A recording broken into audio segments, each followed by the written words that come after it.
Hello दोस्तों, प्रभु यीशु मसीह के मधुर और मीठे नाम से आप सभी को जय मसीह की।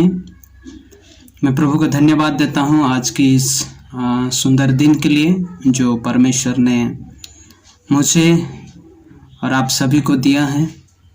और प्रभु वो महान है, वो हमेशा वो हमारा साथ है और उसके लिए हम हमेशा टाइम निकाल के प्रभु को धन्यवाद देना जरूरी है, क्योंकि उसी की दया है, अनुग्रह है कि आज हम जीवित पाए जाते हैं।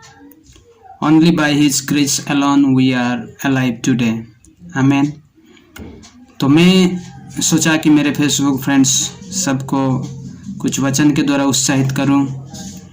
जरूर आप कहीं पर भी रहें, प्रभु का वचन सुनते रहिए, बाइबल पढ़िए, प्रार्थना में लगे रहिए और समय परिस्थिति और कैसा भी हो ना क्यों, परमेश्वर आपका साथ देगा। जब हम प्रभु में रहेंगे, प्रभु भी वो हमारे साथ रहेंगे। हालेलुया। जो कि यूहन्ना उसका 15 अध्याय में लिखा हुआ है। यीशु मसीह ने कहता है वहाँ कि यदि तुम मुझ में रहो, मैं भी तुम में रहूँगा। तो as we are going through the tough situation right now, and in the days to come what will happen we don't know, but God will be with you when you will allow him to do some work in your life, amen। तो दोस्तों, घबराना नहीं है,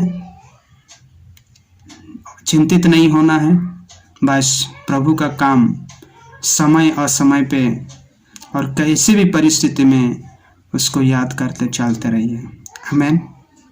प्रभु का वचन जो कि Romeo की किताब उसका 12 अध्याय 1 पद, मुझे 1 और 2 पद में पढ़ूंगा। रोमियो की किताब उसका 12 1 and 2 वर्सेस। मेरे पास इंग्लिश बाइबल अवेलेबल है तो मैं इंग्लिश में पढ़ना चाहूँगा।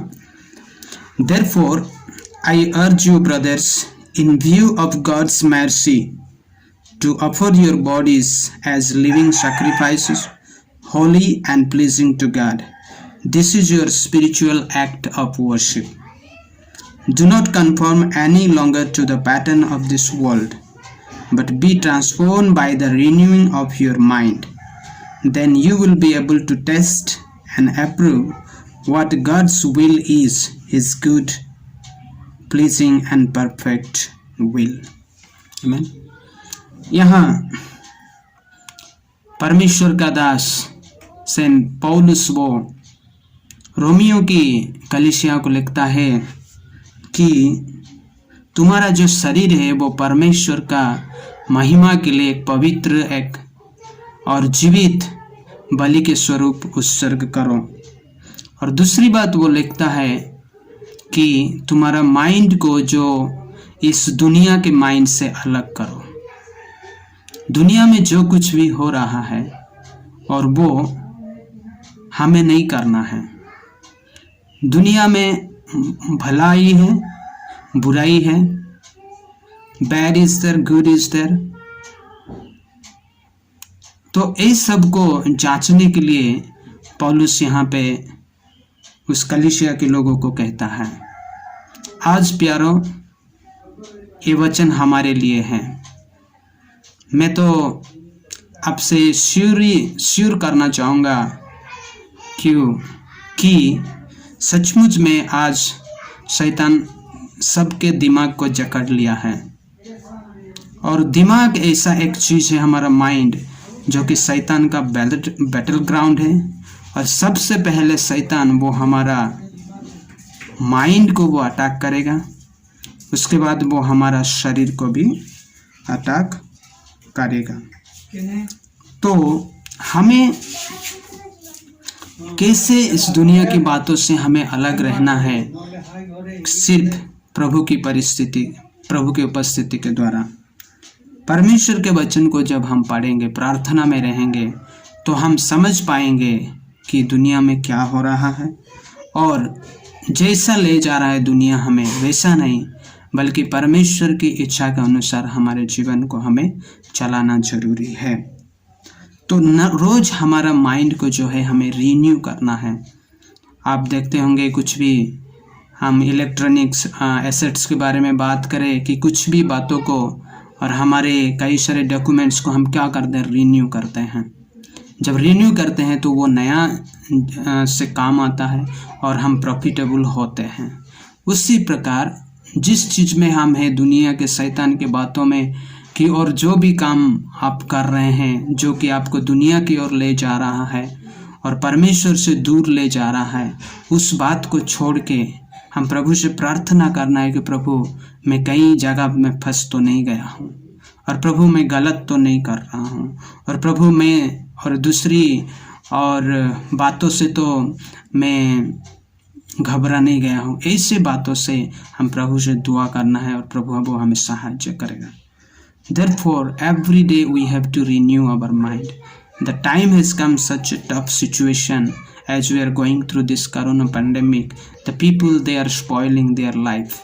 And even the Christian people also, they do not have time to read the Bible and prayer and doing some spiritual activities.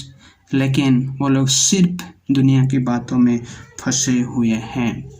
हमारा शरीर जो कि मंद कार्य में ना लाए, हमारा शरीर जो है प्रभु का देन है, उसकी महिमा के लिए as the greatest commandment, love your God with all your soul, mind and heart and soul. हमारा शरीर को हम प्रभु की महिमा के लिए हमें इस्तेमाल करना जरूरी है। तो दोस्तों, प्रभु आप सभी का आशीष दे। इस वचन को पढ़िए, मैं जितना आपको समझाया उससे अच्छा तरीके से प्रभु आपसे बात कर सकते हैं। आप इस वचन को पढ़िए, उस पर ध्यान कीजिए। आज के समय के लिए वचन बहुत ज़रूरी है। अपने दोस्तों को भी शेयर कीजिए। मेरे साथ आए एक छोटी सी प्रार्थना करें। स्वर्गीय पिता, आपको धन्यवाद देते हैं प्रभु सारी बातों के लिए, आज के इस नया दिन के लिए। प्रभु हम पापी हैं, लेकिन तू हमारे पापों को क्षमा करता है। जब हम तेरे पास आते हैं प्रभु, विनती करके हम रिपेंट करके आते हैं, तब तू हमें क्षमा करता है। प्रभु इस दिनों में हम प्रार्थना करते हैं हमारे देशों के लिए। इस देश में तेरी कार्य, तेरी अनुग्रह, तेरी दया होने पाए। प्रभु लोगों को तो शांति, सुरक्षा और सांत्वना देने के लिए प्रार्थना करते हैं। विनती करते हैं प्यारे परमेश्वर कि प्रभु कई सारे तेरे दास और दासी लोग कई सारे मुसीबतों से जा रहे हैं, उन्हें तो अनुग्रह कर। प्यारे पिता, प्रार्थना करते हैं परमेश्वर, ऐसा कई जगह में भी जो रुकावटी लाते हैं तेरे सेवकाई के लिए, ऐसे लोगों को तो आशीष दे। ओ परमेश्वर, तेरी शांति के लिए हम प्रार्थना करते हैं। प्रभु इस नेताओं सारे प्रभु लीडर्स को तेरे हाथों में सौंपते हैं। प्रभु उन्हें तो सहायता कर। प्रभु आज के वचन के द्वारा हमारा माइंड जैसे कि दुनिया में फंसे रह ना पाए।